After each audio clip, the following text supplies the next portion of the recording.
Hey, how are you doing? How is everyone out here? Medring saying hi, hi. And how is your family? How is everyone? Salams from wherever you're watching me from. Thank you so much for those that have joined membership to Medworld TV. I appreciate you so much. Thank you for your love and support. And those who come back to watch me, I don't take you for granted. I appreciate you. I appreciate you. Always feel loved. And thank you so much for taking your time to watch what meds bring on the table. I know I've been quiet for a bit, but sometimes life gets lifing and we keep on going. So this day here, me and my sister we decided to explore a bit of this town, and she was taking me on a drive where she went to school on a young years here in the US of A. And here we are driving through the route she used to walk once in a while when she was going to the Falcons. The Falcons is a school that she used to go that is called AC Flora, and this is the route that she used to use. And we're driving past this route, and she's telling me, man, here houses are pretty expensive. And why am I putting a voiceover? I realized when we were having this conversation, there's one thing we forgot. We forgot that Diamond and Osby were playing in the background. Oh my God, we don't want to be struck by copyright. And we decided, oh my God, let me just voice it over. And so she was really giving me a good story, but then we realized that we were going to be struck by copyright. Kindly go check out on her. This is Heather Buyu on YouTube. She's such a storyteller, by the way. You should have just listened to what she was telling me. So she's telling me how that this place, rents are crazy, houses are pretty expensive. Yeah, and we're just vibing and looking at the neighborhood and talking. She's giving me the stories of the old days. She used to live at the end of this street, by the way, when she was young. No, it's not like she's grown, but right now she's independent. She can fend for herself. But she came here when she was pretty young, so she studied here. She's gone to college here. She's done a master's here. She started a doctorate here. So she's been living in this country for quite a long time. And they were driving towards the school, and she's giving me good story about how things started. Yeah. And in this particular interesting story, you realize that as we go, we'll be discussing about how it has been for her to navigate the world of being a teacher in the United States. And it will be so funny to realize that the school she went to with her twin sister when they were young is the same school which she's an alumni of. She's the same school that she went back to teach. Now she's a lecturer in the same school. She's a teacher. I call her lecturer because she's so good at mathematics, man. So I don't just call her teacher, I call her lecturer, man. So she went back to teach in this same school, and she really has love for this school. The way she talks about it, the way she describes it, the way she has it at heart, she really loves it. And she's planning to quit teaching years and get into the world of data analysis and IT. Yes, but love for teaching is just deep within her. You can hear the way she's narrating it. I wish we didn't leave music playing, have myself to blame. I was recording and music playing in the background. And here, we are just approaching her school. Yeah, the school starts from just in a bit. Yeah, that is the school. Today there were some games that were going on. We were meant to attend these games, but then we were attending the Columbia International Festival. The school, that's the school. It's called AC Flora. That's where she started when she was young, and that's where she lectures maths. It's a big school with a capacity of 1,400 people and counting. It's a huge school, and she teaches mathematics here, man. She algebra too. Oh, stuff, man, and she's good at it. But she plans to quit after very many years of teaching. She's telling me that is the gym that can be accessed by students and teachers if you so we wish to get fit. And she's explaining to me how that she's in love with this school. She loves it. It's, if you cut her, you'll find the Falcons. They call themselves the Falcons. And you know, she's giving me the story and I'm liking it.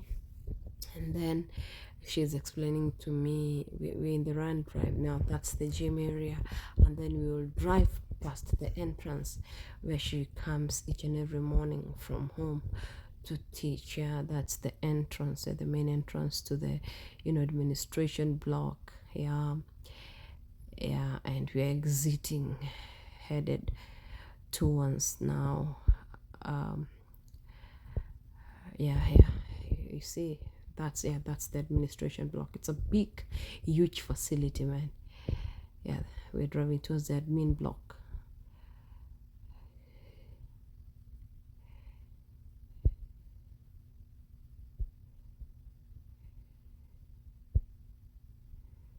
Yeah, that's the admin block. Yeah, she used to tell me that when they were studying, when they were young, they used to be among the first people who used to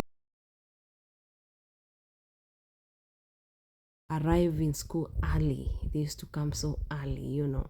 They were known to come to school so early. So she gets to school early. That one I can tell you for free. She loves teaching. It's in her system.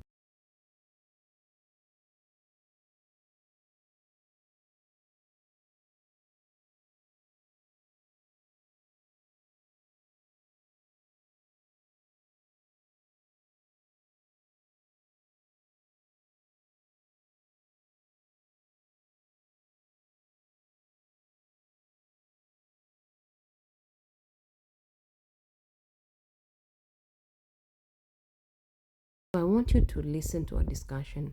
If you ever wanted to travel to this country to become a teacher, she's got some nuggets that can be of help to you. We had a short discussion about these and I found it so helpful. So listen to what she was telling me and I think you can get a thing or two. So thank you so much for always being with me in a short discussion that came unplanned. And I thought I should share this with you. Hope you love it. Yeah, keep watching, mates. As usual, I love you, love you, love you, love you, love you, love you. Keep watching us. Sure.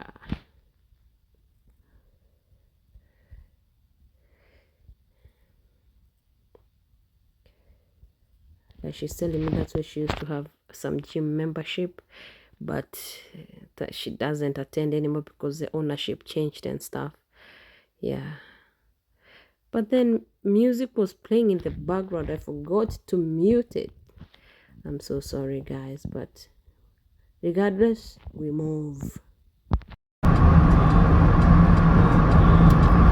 is our own small forest acres. Wow. But bado uko ni kwenu? No, shule imescience. Lakini hii forest acre. This for a long time our doctors care hapo hivi. Kwa sababu iko tu karibu na shule.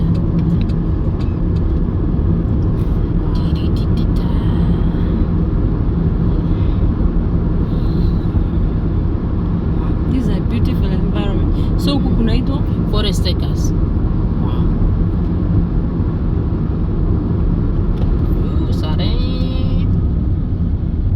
Forest acres. Afu nini ni Christmas time wanakuanga na Christmas tree kwa hii parking lot. Saa zingine wanafunganga at this road section ili watu nini, kwa sababu it's like a family event thing. Wanafunganga hii section of the road for people to go to the Christmas tree band. Inakuanga beautiful. Beautiful. So unasema hii area a rental would go for like siangaliangi kwa sababu ninajua it is a headache. Would mean like more than 2,000 a month? Yeah. I don't think imefika 2,000 a month. Okay. I don't think imefika. But who am I? I haven't looked honestly, but I hasn't looked. Yeah.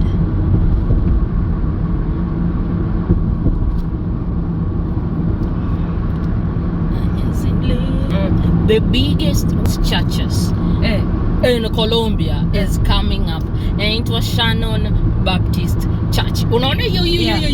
Oh, that church is huge. That church is huge. There's a lot of Baptist churches. Every other corner ni Baptist church. That church, angalia vile ni kakubwa. That church is huge. That church is huge. Na unapata inajaa? Inajaanga. Unakumbuka hapo? Yeah. But yes. From Golden Corral to your school is less than 10 minutes. 5 minutes to shule. Oh, now I get the bearing. Yes. Oh, that was a nice experience. Mbele yangu. Huyu. Unaingia kwa lane. Tumemwona leo tunatembea, acha tutembea. That was a good one. Let us walk. Food kwa nyumba. Yeah, sure. Kanyaga gas.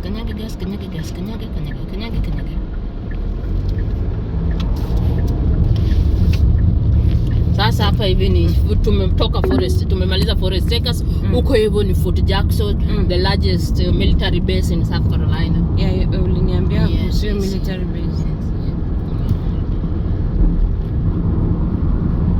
And you said hapa qualifications za military si ati urefu, ati hauna meno. Those are neither here nor there. Wow. Unaona vile hii neighborhood uko karibu na shule yetu. You would think watu hapa wanakuja shule yetu. Nope. Wako in a total different zone, wanaenda Kinana High School. Na Kinana High School is like 15-minute drive. Wow. Na AC Florida is just 5 minutes down the street. Yeah. Zoning ina niningi. Ukilala ukiishi kwa zone yenye.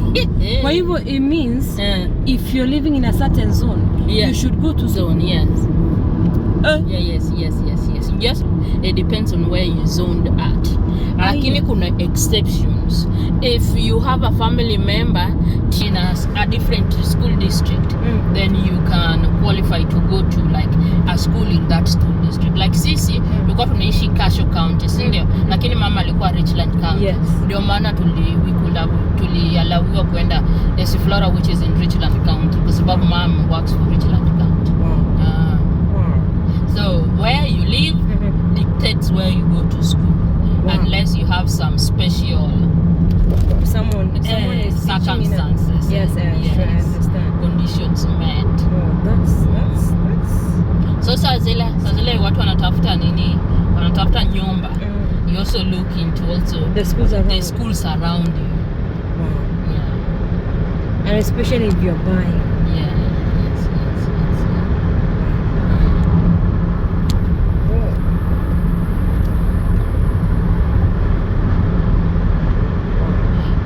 Richland is such a huge school district. Hata kama unaishi in Richland County, doesn't necessarily mean you can go to any Richland County school.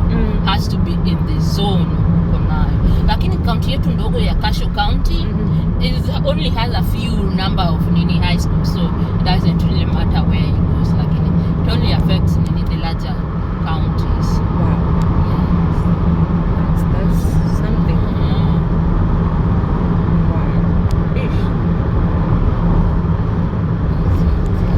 And why is it like that? Why do you zone?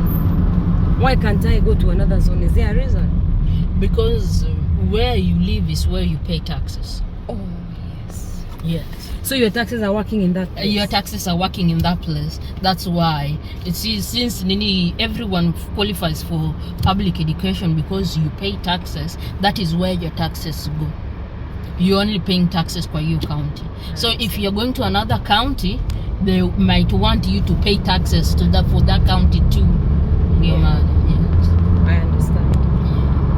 So sometimes a student might be shule yetu, like let's say AC Flora, umeanza shule, after by the time October arrives, you are getting a letter, you're not zoned for this school. And there's some forms that parents, they send forms to parents at the beginning of the school year. Some parents don't even look at the small minute details in every single thing. And those forms, it specifically tells you whether you are zoned for that school or not. So saa zingine wanafunzi wamefika October, I'm not in the correct zone, so wanahama shule. And you know, that is like we are almost halfway through through the semester. So how does that play out? You hama unaenda and then you're now a new student. But uta repeat class. Good thing is you're in the same county, so we are all Richland 1. We are all under the same tracking system. So you just transfer your grades to. I get. Wow. And also they can see your grades from the school that you transferred off from. So it's just a matter of transferring credits. And what would you say are the challenges of being a young teacher like you in the US? A young teacher, it is all management, classroom management. Classroom management is the biggest thing. It's the biggest thing. Because these Gen Zs are, if you give them an inch, they will take a yard. Okay.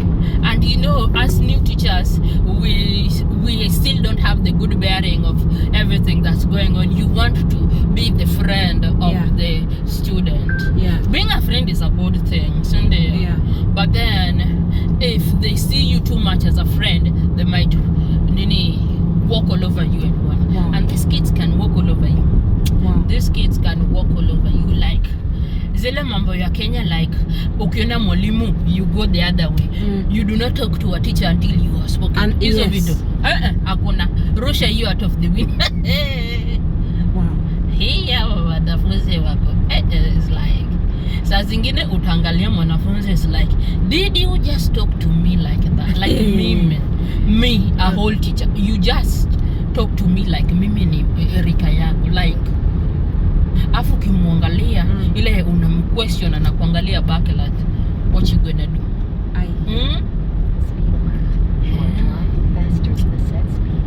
It is not for the for the faint-hearted. Yep. You can't come in and be that smooth teacher you think you can be, because these kids humble you. Zingine umekuja expectations zako ziko hapa hivi. Leo naenda kufanya hii, inaenda kwenda hivi. 5 minutes into the lesson, little Johnny over there amebukorea anaanza kutusi nani pale. And you're not permitted to talk to them rude. You cannot talk to them anyhow also. Exactly. You have to keep it 100 and also be professional at the same time too. You cannot stoop to their level. And this communication skill is something you learn. Communication skill is something. Kama una, you will learn on the job. Yeah.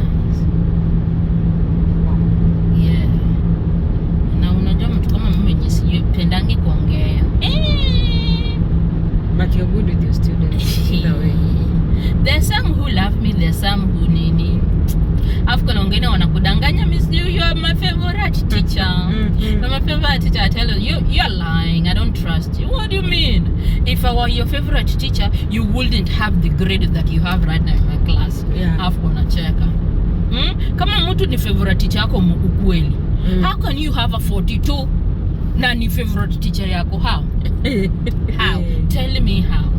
In a maths class. Exactly. And then you're claiming I'm your favorite teacher. How? Favorite teacher and you're not doing any work in my class. Cheni kunidanganya. Munadanganya tu. And I asked what's the name of this young girl we were with some few minutes ago. There used to be a time when you used to put on uniform in this country. So meme tangia nikuwe a high school hapa hivi, public schools do not wear uniforms. Private schools wear uniforms, and I believe charter schools also wear uniform. Charter school is like between private and public. sijui vile ku explain vile lakini wao wanavanga uniforms. But public, since I've been here, public sijaona public wakivaa uniform. Wow. Yes. But there are some rules on how you should be dressing. Yeah. That has kind of been relaxed since I was in high school. Okay. Vile sisi tulikuwa high school, mkono unaeka kwa nini kwa mapaja yako. Your skirt or short should not be shorter than the mkono yako kwa kishika mapaja. Hapo hivyo place yenye mkono yako imefika, short yako ama skirt yako ifai kuwa inapita. Kama ni fupi kuliko hiyo, unarudisha nyumbani. Wow. Those days yenye mzazi anapigwa shule simu ukuje uchukue mtoto wako because of dress code violation. Siku hizi watoto wanavaa, and wengine I don't think they leave home wakiwa wamedress hivyo. They wanatoka kwa nyumba and then they change their clothes. Wametoka wengine, I literally believe kwa sababu ninaona wakiingia kwa bafu na longi alafu wanatoka na some very skimpy short. Wengine hawatoki nyumbani kwa mivaa hivi. Wow. Wanafika shuleni alafu ndio wana change. Lakini dress code siku hizi it is an issue we do not want to fight dressing on. Your choice. Yes, because my choice, my body, my choice, dress what now. Wow. It is an issue that especially male teachers. Ukijaribu ku-enforce dress codes on wasichana, msichana atakushautia. Why are you looking? Ulikuwa unaniangalia ndio maana ukaona nini yangu matako yangu iko nje. You were looking at me ndio maana exactly. So something that we tread very lightly on. Very lightly. I mean, as teachers, admins can do something about it. But as teachers, it is a fight we tread very